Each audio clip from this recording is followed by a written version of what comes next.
Paz e graça seja na vida de todos. Hoje o nosso estudo está no capítulo 35 de Êxodo.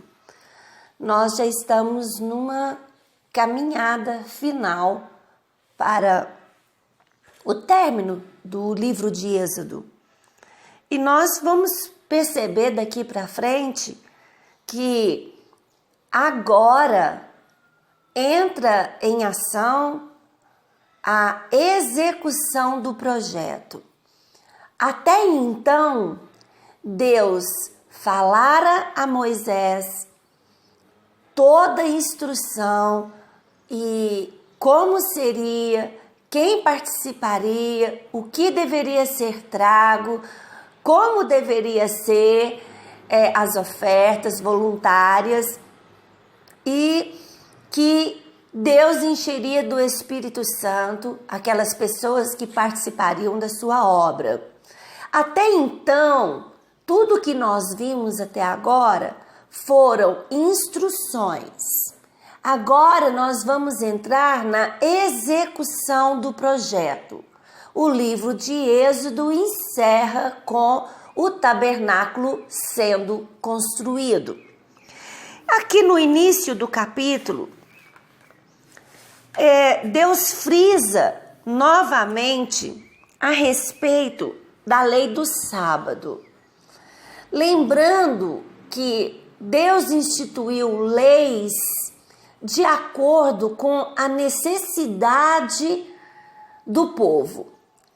O povo de Deus havia sido escravo. Eles não sabiam o que era descanso. Eles estavam meio assim que no automático. Escravos, trabalhando e trabalhando. E Deus institui o sábado. Tem muita importância porque Deus quer de nós descanso em vários sentidos. O sentido de parar mesmo, o sentido de parar com o objetivo de buscar a Deus, o sentido de descansar nele, de esperar um resultado, de esperar o nosso milagre, descansando nele. E o Antigo Testamento, a Velha Aliança, eram figuras, eram sombras do que seria realizado na Nova Aliança, no Novo Testamento. Então, o que significa o sábado para nós hoje? Jesus é o nosso sabá. Jesus é o nosso sábado. Nele nós descansamos. Nele. Quando ele diz para vinde a mim, quem? Vós que estáis cansados e sobrecarregados, e eu vos aliviarei. Jesus, quando ele andou por essa terra, um dos maiores questionamentos e debates eram com esses religiosos que haviam transformado o sábado numa lei pesada. E Jesus chamava eles de hipócritas, porque ele falava com eles, vocês são hipócritas. Se o animal de vocês cair numa vala, num buraco, num sábado, vocês não vão tirar? E eles ficavam indignados porque Jesus fazia o bem no sábado, porque Jesus curava no sábado. Esse não era o objetivo de uma escravidão. Jesus é o nosso sábado, Jesus é o nosso descanso. Ele próprio descansou. Veja aí em Hebreus 10, 12. Depois de realizar o último sacrifício, pelos pecados, assentou-se, posição de descanso, para sempre à direita de Deus. Quer dizer, ele foi o último cordeiro, o último sacrifício, o eficiente, o eficaz, é o último. E depois disso não tinha mais o que fazer. E a gente pensando sobre isso, uma pessoa que nega Jesus, que não o recebe como Senhor da sua vida, depois dele ter dado a sua vida, sendo ainda nós pecadores. O que mais resta para ser feito? Tem mais nada para ser feito. Jesus assentou-se. Depois nós vamos ver a partir do verso 4, o material para o tabernáculo sendo trazido, com um detalhe importante que nós já estudamos nos capítulos anteriores: oferta voluntária. O que se pediu, Deus falou, a oferta é voluntária, se não for de coração, não traz não. Não traz não, porque é fogo estranho. A oferta deveria ser voluntária. E o povo queria agradar a Deus. Eles estavam arrependidos. Tinha sido feito feio. Antes eles haviam doado brincos de ouro para fazer um bezerro de ouro. Agora eles traziam tudo, eles traziam voluntariamente, porque eles queriam Deus habitando no meio deles. Deus vai habitar no meio de ofertas voluntárias, daqueles que sabem se doar, porque a oferta pode ser física, pode ser material, e a oferta que Deus mais se interessa é o coração quebrantado, é um coração voluntário. E o que nós percebemos agora é o envolvimento de todas as pessoas. Uns doavam ouro, o linho, as cores que Deus havia pedido, cada um doando. Outros doaram mão de obra. E olha que deve ter sido pesada. Não deve ter sido fácil.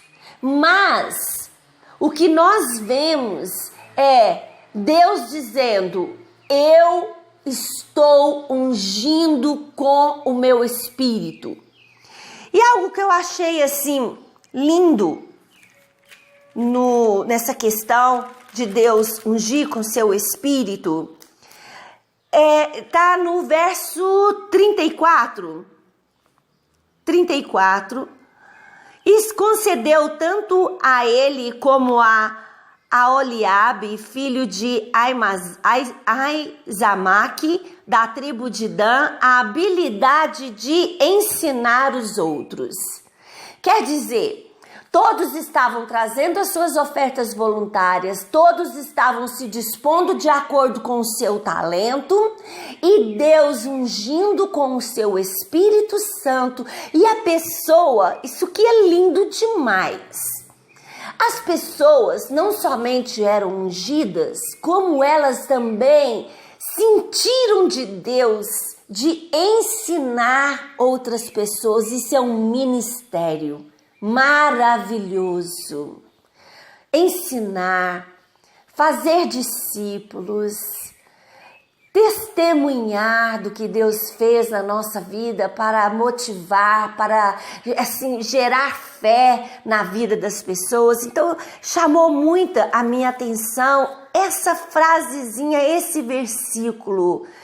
Eles ensinavam os outros.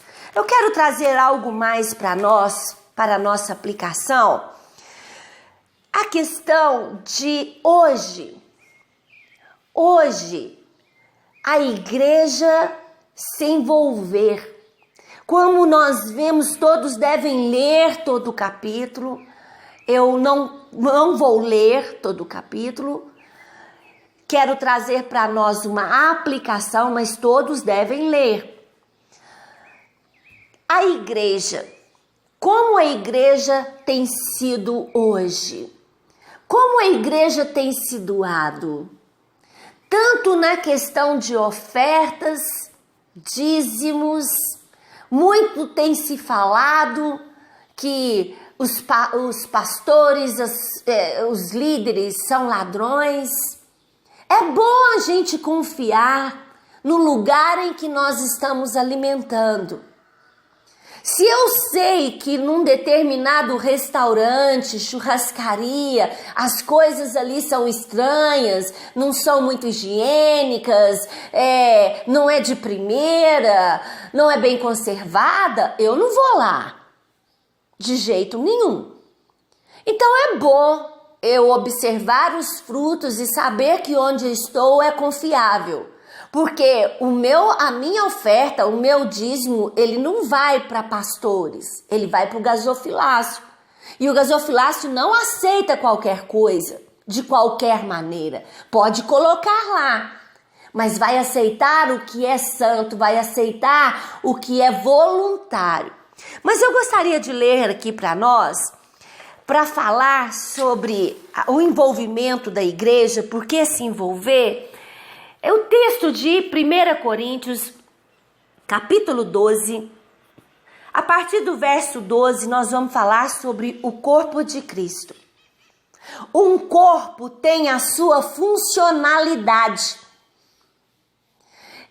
Eu ouvi uma vez, eu gosto muito de assistir programas que ensinam, né, sobre anatomia humana e vários outros, eu gosto muito de aprender. Enfim, mas eu vi essa reportagem que se a pessoa perde um braço ou uma perna, ela precisa fazer uma reabilitação, porque não é só a funcionalidade da mão, do que o braço pode fazer, do que a perna pode fazer. A pessoa perde o equilíbrio se ela perder um braço.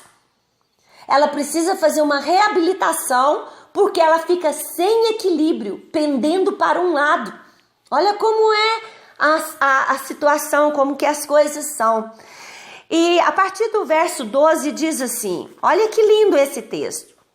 Cristo é como um corpo, no qual tem muitas partes. E todas as partes, mesmo sendo muitas, tornam um só corpo. Assim também todos nós, judeus, não judeus, escravos, livres, fomos batizados pelo mesmo Espírito, para formar um só corpo. E a todos nós foi dado de beber do mesmo Espírito. Pois o corpo não é feito de uma só parte, mas de muitas. Se o pé disser, já que não sou mão, não sou do corpo, nem por isso deixa de ser do corpo.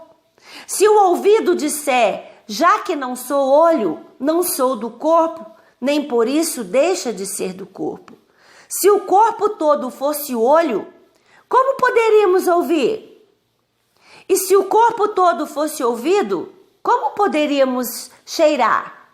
Assim Deus colocou cada parte diferente do corpo conforme Ele quis. Se o corpo todo fosse uma só parte, não existiria corpo. De fato, existem muitas partes, mas um só corpo. Portanto, o olho não pode dizer para a mão, eu não preciso de você. E a cabeça não pode dizer para os pés, não preciso de você. O fato é, as partes do corpo que parecem ser mais fracas são as mais necessárias. E aquelas que achamos menos honrosas são as que tratamos com mais honra. E as partes que parecem ser feias recebem um cuidado especial, que as outras mais bonitas não precisam. Foi assim que Deus fez o corpo, dando mais honra às partes menos honrosas. Desse modo, não existe divisão no corpo, mas todas as suas partes têm o mesmo interesse, umas pelas outras. Se uma parte do corpo sofre, todas as outras sofrem com ela. Se uma é elogiada, todas as outras se alegram com ela. E nesse corpo, segundo Colossenses 1,18, Jesus é cabeça do corpo. É cabeça da igreja. Então o corpo tem várias partes, com funções diferentes, e ele tem um comando central. Nós sabemos que o cérebro, ele fica na cabeça. E que se algo dá errado, não há como comunicar com o resto do corpo. Por isso muitos, porque teve uma lesão cerebral, passa a ter disfunções no corpo. Ou eles mancam, ou não andam mais, ou não falam mais. Por quê? Teve uma lesão no cérebro. Jesus é o nosso comando central. Ele é que dá as ordens. E isso tudo é muito lindo. Ver toda essa funcionalidade do corpo com o propósito de servir, de ser útil, de amar uns aos outros, de sofrer quando o outro sofre, de se alegrar quando o outro se alegra, porque é exatamente assim. Se tiver uma infecção na unha do pé, daquelas infecções sérias, todo o corpo sofre. A febre, a necessidade de antibióticos, e isso vai envolver todo o corpo.